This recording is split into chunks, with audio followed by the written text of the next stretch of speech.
Hey, what's going on? It's your boy Chef L Dub alongside my man Roland from Barbecue Smoker Pros.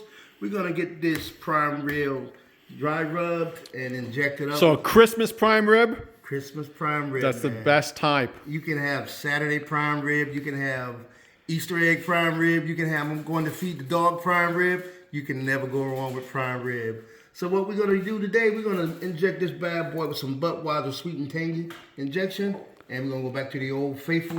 My dry rub. Can you teach? I mean, you have a lot of experience. Can you teach a person like me, like how do you pick your prime rib? Like how'd you pick this? So I look for a lot of marbling in my prime rib. If it doesn't have a lot of marbling in it, it's gonna dry out when you're cooking it, and it's not gonna have that much flavor. Fat is flavor. I don't care how much seasoning you put on your meats. If it doesn't have any fat in it, it's not going to have that much flavor. So you want to look for a prime rib or a steak or a Boston butt or a brisket for that matter that has some nice flavor. And you see like the marbling inside of it, the little vein marbling that looks small, but that little vein there It's gonna be gives yummy. it a lot of flavor. And now prime rib, of course, you want bone versus no You bone. want bone versus no bone because that bone gives it flavor also. Excellent. So we're going to carve this up. Looks like we have 3 nice sized ones here. So we're going to carve them out and get them bad boys ready to season up. So start with your nice line so you know exactly. I don't cut from the back first. I cut from the middle first. That way I can dress this up as I want it. So I go get me a nice fine line and just take my time and cut through it. Don't rush it. Take your time. Now you will see what I mean when I say about that marbling when this opens up. Now you can see it. You Wow. see that good marbling in there? Yeah, that's nice. All that's flavor. So now I'm gonna come on the back side and I'm gonna shave this down. This is what Roland called the bad part, but no part of the prime rib is bad to me. And I apologize to the chef. I don't have the greatest selection of knives here, so don't judge him on his knife skills. Hey, we 'cause make 'em work, These man. are my knives. These are just plain kitchen knives. Hey, the but- cavemen didn't have any either, but they made it work, right? That's true. That's true. But like I said, So we got a nice inch cut of the prime rib. God, yeah. So it's gonna render down some, but it's gonna be a nice size when it cuts up, when it cooks up. So we're gonna go back to the same, start to your middle and get you a nice cut line so you got a nice even piece of prime rib. And again, you don't really want to trim the fat off your prime rib because that's all flavor, man. Let me tell you.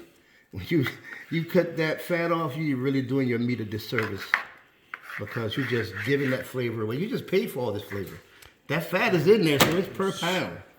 So you're paying for it. So as you can see, the bone is on the outside of here. So I'm not going to try to trim this. I'm just going to trim a little off the interior here so we can have some evenly sized prime ribs on each side. I'm going to keep about 1 inch on each one. And these here, you can cut these bad boys up if you like and make you a nice, make your prime rib omelet in the morning with breakfast. And man, be the best omelet you ever had. And the key is, like you're saying, try to keep them even size so Yeah. that when you cook them, Yeah. then they'll come out about the same. Yeah, and you want, like I said, just get you a nice line in the beginning, just like drawing a line. You get that line in the beginning, and you just keep following that line, just like you're doing a fillet on a fish. You want to follow that line. See all that fat right there, man? That's all flavor. So now they're all the same size. They look incredible. So what I'm going to do now is I'm going to inject them.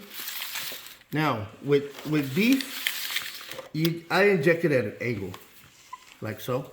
And you see how it comes out. Oop, we can see that. Yeah, because beef has veins, and if you hit like I'm still hitting that same vein. Ah, that's right. So I'm just gonna put my hand over it because it keeps. It's gonna be funny on the video. Yeah. The first one came out like a volcano. So that's pretty funny. That's why when I do beef and Boston butts, I go at an angle because, like I said, you have those veins in there. When you hit them, That's funny. it comes out of those veins, and you just rub it. Flip it up, do the same thing. Now, what happens right here, the fat cap is going to keep it from coming out the top, but as you see, it comes out of the side. Because the veins. That's right, because the big cow veins. Yep. But don't worry, you still get an injection in there. You think it's all coming out, but it's not. It's inside of that meat. So, yeah, I might need a big one, Roland, because this has a lot of herbs and spices inside of this injection. So I may need a bigger Needle. injector. All right, everybody, we're gonna stop here, but we'll come back in about a second, but it'll take us about 10 minutes. Okay. All right, we had to go get the big guns. We got The big boys. this injection. It has a lot of flavor in it, man. It has a lot of rosemary and a lot of thyme in it. Let me see how you operate this old fancy thing Push that in there. that Roland has. There we go. Roland got the high speed injector. All right. So you really like the smell, and so far we've scored each other with this. This stuff's pretty good, huh? It smells so good. Oh my goodness. That smells so good. All right, we're gonna go the long way. There we go. Look at that, look at that, look at that. That's how it's supposed to look, man. We got this injection going good. So what do you recommend? Like, do you inject pretty much all your meats, or what do you feel about injecting versus not injecting? Most of my meats I don't inject. Only thing I mostly inject are like the Boston butts and the briskets and the turkeys. My steaks I don't inject because I usually do about 1/4 inch to 1 inch steak. I either do a porterhouse or I do a New York strip. And you don't really have to inject those. I do a dry rub in them so good. The dry rub, it holds up the flavor. It'll really hold the flavor. As you see, I'm injecting and I'm letting it spread on the other meat. But I'll inject, if it's a tough meat, then I'll inject it because it'll keep the moisture in. A lot of people like to spritz their meat while they're cooking. But I don't like to spritz mine because when you spritz, now you're compromising the heat of the meat. And These look like they're about 1.5 inches, almost 2 inch. I mean, Yeah. that's a big one. But they're gonna render down because you got a lot of fat on it. So a lot of the fat is gonna render down while you're cooking and it's gonna draw it up. So I'll tell you, that meat looks really soft. What's it your really opinion? is. It really is. And as you see, this one is holding the injection good. It's coming out the backside, but it's holding it up pretty good. And then we're gonna put some of the injection on top of the meat. On top of the meat also. So we're just gonna drizzle it over and rub it, and then we're gonna put that dry rub on it. This is just gonna be like a base for the dry rub. Boy, it's making me hungry. Man, you don't understand the smells right now. And people say this all the time, but if you had smell-o-vision right now, oh my goodness. Smell-o-vision would have you going crazy right now. So, there we go. Now we're gonna come back with the dry rub. And with beef and big pieces of meat, don't worry about over-seasoning. You're never gonna over-season because it's a big piece of meat. So it's gonna hold that seasoning. It's gonna cook very well with it. You want to get all of the meat seasoned. You want all sides of the meat, bottom sides, and the front. Don't worry about over seasoning because you're not. It's a big piece of meat, so it's gonna hold up very well in the cooking process.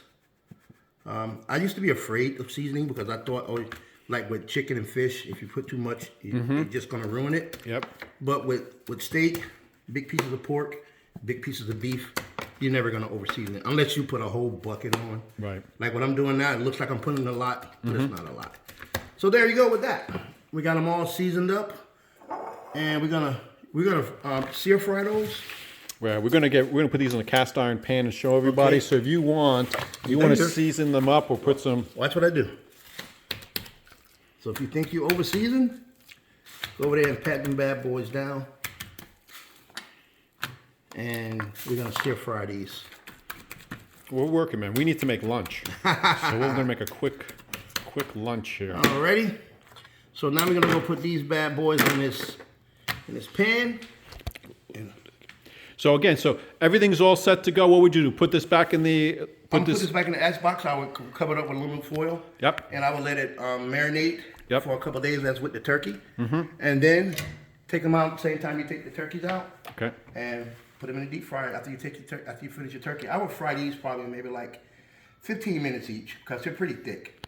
So I'll give them, like when I do fried ribs, I do fried ribs like 6 minutes, 6 to 7 minutes. Okay.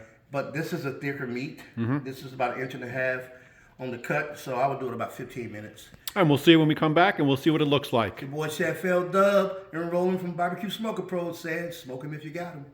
Hey, what's going on? It's your boy Chef L Dub coming back at you back with those prime ribs, the one that we trimmed off. We're gonna fry them up. Not gonna deep fry, but we're gonna sear fry it, and we're gonna do it for about maybe 3 or 4 minutes, minute and a half on each side, and get these boys right. So you're using what, grandma's cast iron pan here? Grandma's cast iron always work. Now, when you put these in, lay it away from you so the grease don't splash back on you. Oh, that's smart. Okay. You don't want that grease splashing on you because it'll make you do a dance. So we're gonna do about a minute and a half on each side. Flip it, a minute and a half, and flip it, a minute and a half. And we're gonna do it on medium heat right now. And you see all that fat in there? So even on an electric stove, you're using cast iron, and it's going to be just like grandma. Just like grandma's. Fire or electric, it's gonna come out the same. So we got the heat. We had it up a little high, so we let it cool down. So we wanted to get it about medium heat. Let it fry on each side about a minute and a half. That way you get a thorough cook of the meat, interior and exterior. Any special oil? I know we're just using the best blend there. It's what we had on hand, but I mean... I'll use olive oil a lot because it doesn't give you that burn or that smoke off the oil. And it's a healthier oil. It has less cholesterol. Vegetable oils are good, but the olive oil is a pure oil. So I know I'm not getting all those calories and I'm not getting all the cholesterol. So olive oil is number 1, Yeah. and then best blend is number 2. Well, I don't use best blend, so I can't tell you about that. Right. But the olive oil, I use a extra virgin, and it gives me it doesn't interfere with the taste of the food that I'm cooking.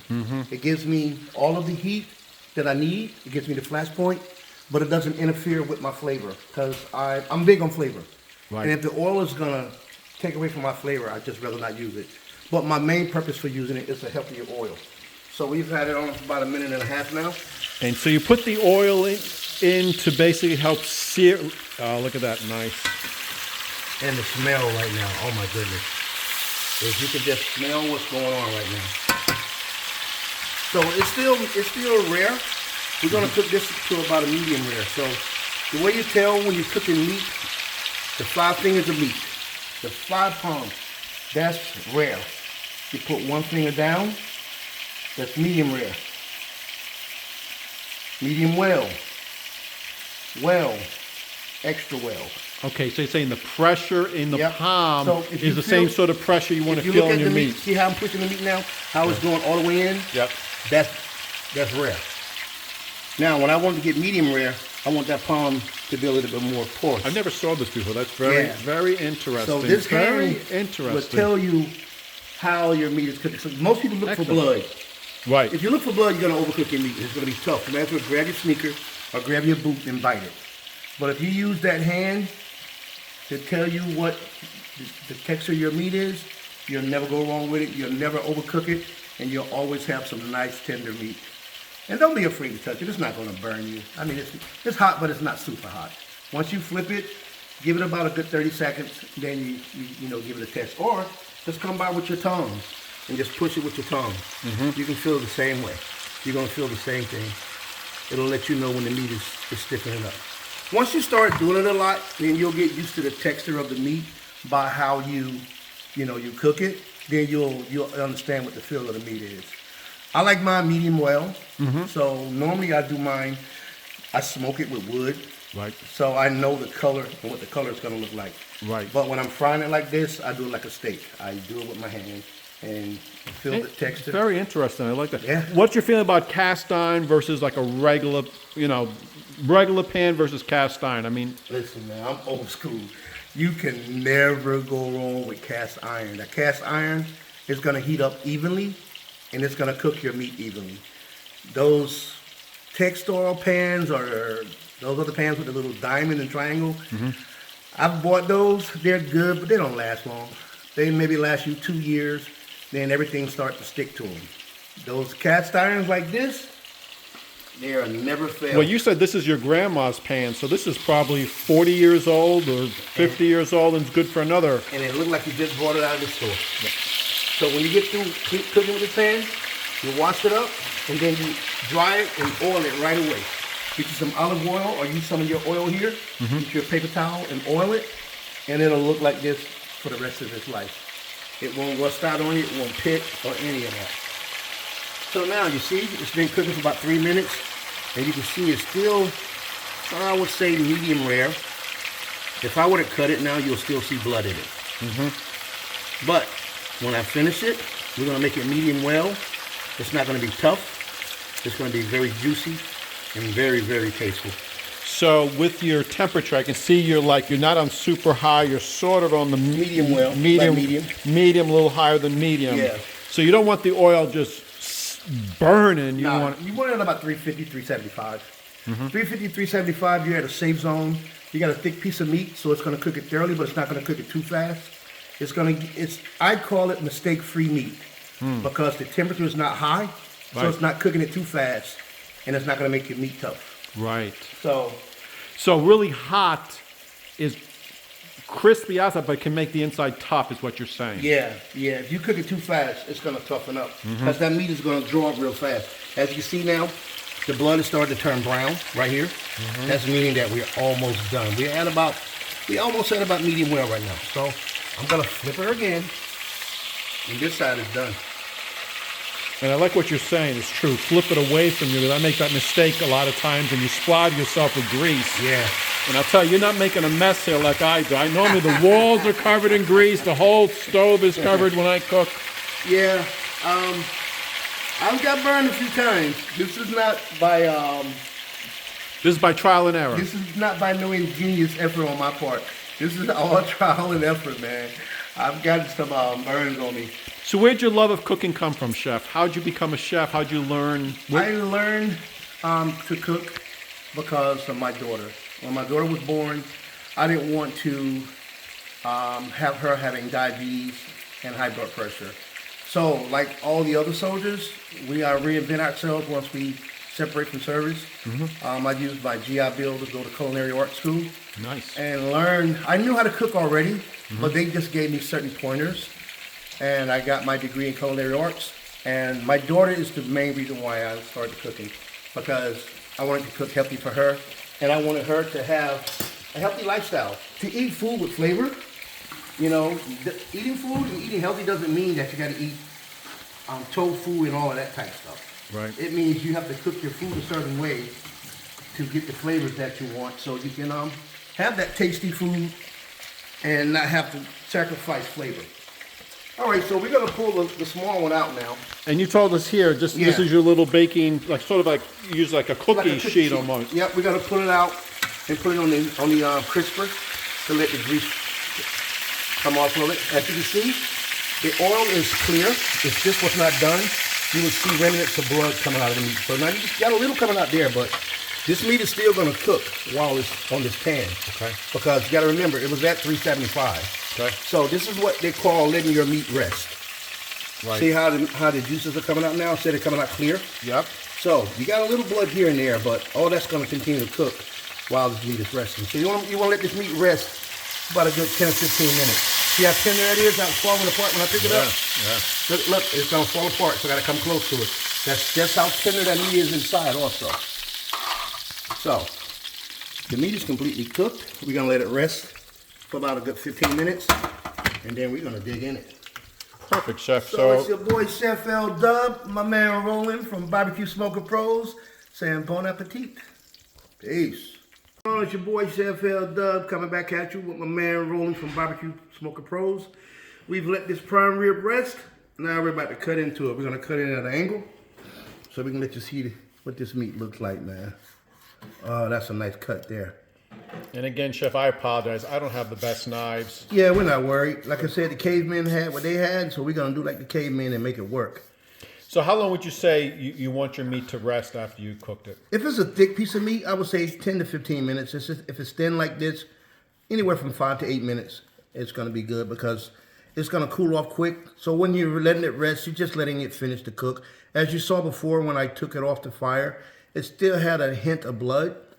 But when you let it rest, the juices inside the steak goes back inside the steak, and it continues to cook everything that you're And I'll tell you right now, I'm a medium well type of person. I'm not really. I know there's a lot of people that want the cow still alive when they're eating it, but I'm really not into that too much. I like my meat to be dead. Yeah, that looks pretty yummy.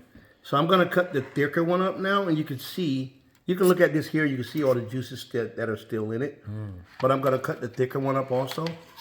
And it's still resting a little, but this is going to be like butter right here.